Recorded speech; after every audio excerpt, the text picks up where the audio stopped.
लंबे समय बाद में बाड़मेर नगर परिषद ने फिर से अतिक्रमण के नाम पर कुछ कार्रवाई शुरू की है। कोतवाली से लेकर मेडिकल कॉलेज के राजकीय अस्पताल पर कुछ ठेले वालों को हटाया गया और उनका सामान जब्त किया गया और उनके चालान काटे गए और उन्हें हिदायत दी गई।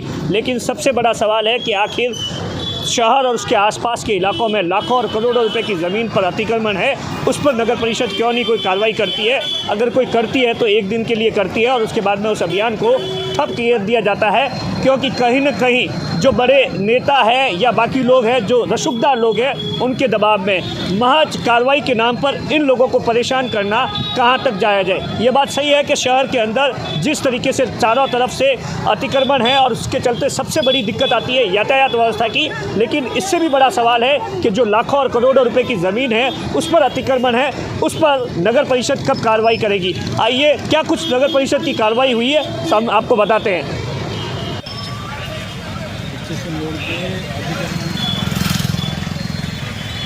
इसके बारे में उच्च अधिकारी बता सकते हैं, उनके पास जो भी है क्या प्लान है उनके पास, उसके बारे में वही विस्तार से बता पाएंगे। कहाँ से सर शुरू हुए थे और कहाँ तक चलेंगे? ये कोतवाली से शुरू हुए थे मुख्य स्टेशन रोड और उसके बाद में विवेकानंद सर्किल तक। अच्छा, मैडम मौजूद है, मैडम से बातचीत करते।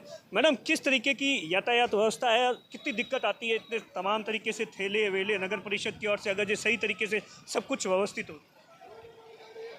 दुकान वाले हैं वो सामान जो है बाहर रख देते हैं रोड पे, जहाँ पार्किंग की जगह होती है वहाँ पे सामान खड़ा कर देते हैं या व्हीकल खड़ा कर देते हैं। ठेले वाले हैं जो बेतरतीब ठेले वगैरह तो हम जाते हैं तो वो साइड में कर देते हैं, उसके बाद वही है हम करते हैं 60 पुलिस एक्ट का नॉर्मल जुर्माना होता है वो वहाँ से फ्री करवा देते हैं। हमारी कार्रवाई लगभग रहती है। आज जो है नगर परिषद कोतवाली और ट्रैफिक पुलिस की संयुक्त कार्रवाई है। लाइन से भी हमने जाब्ता बुलवाया है और दुकान के आगे जो सामान वगैरह पड़ा है तो उसको हटाया भी है और जब्त भी किया नगर परिषद की टीम द्वारा, और यही कार्रवाई कंटिन्यू अगर जारी रहेगी तो हो सकता है व्यवस्था में कुछ सुधार हो। लोगों से क्या अपील करना चाहेंगे जो लोग इस तरीके से अतिक्रमण कर लेते हैं, बाहर के लोग जो भी मतलब बाहर रख लेते हैं, उनसे क्या अपील करना चाहोगे? कितनी अव्यवस्थाएं होती है और लोग कितने परेशान होते हैं?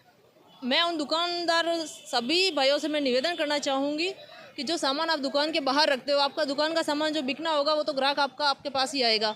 इस वजह से जो बाहर से आने वाले ग्राहक है उनके पास 2 व्हीलर होता है, वो पार्किंग की जगह होती है, वहाँ पर अगर वो सामान रख देते हैं तो उस वजह से वो बाहर पार्किंग करते हैं, जिससे ट्रैफिक भी जाम रहता है। हम उनको कह भी नहीं सकते, नॉर्मल नो पार्किंग हम चालान भी करते हैं, पर दुकानदारों की वजह से ग्राहक को प्रॉब्लम होती है और इससे ट्रैफिक जाम होता है। तो मैं दुकानदारों से यही अपील करना चाहूँगी कि आप जो सामान है दुकान के अंदर निश्चित हद में रखें, ताकि आने जाने वाले लोगों को भी और आने वाले ग्राहक को भी किसी भी प्रकार की परेशानी ना हो। मैडम, ऐसा माना जाता है कि ठेले वालों के लिए कोई प्लान नहीं है नगर परिषद का, इसी कारण से मेन जो ट्रैफिक जो स्टेशन रोड है इस कारण से दिक्कत होती है। इन सब चीज़ों को लेकर भी यातायात की ओर से नगर परिषद को सुझाव दिए गए। नगर परिषद को हमने एक बार होली से पहले भी हमने बताया था आयुक्त साहब को।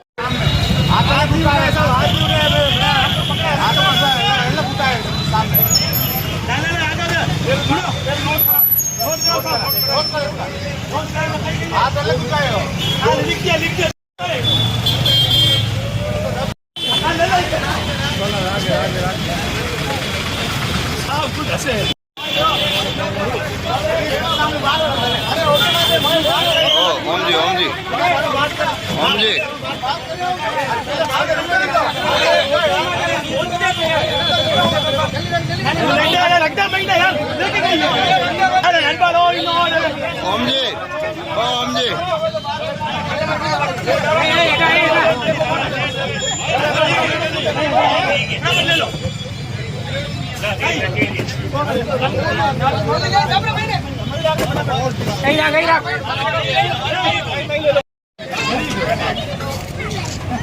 गरीब की गाड़ी को पुलिस ने किया जब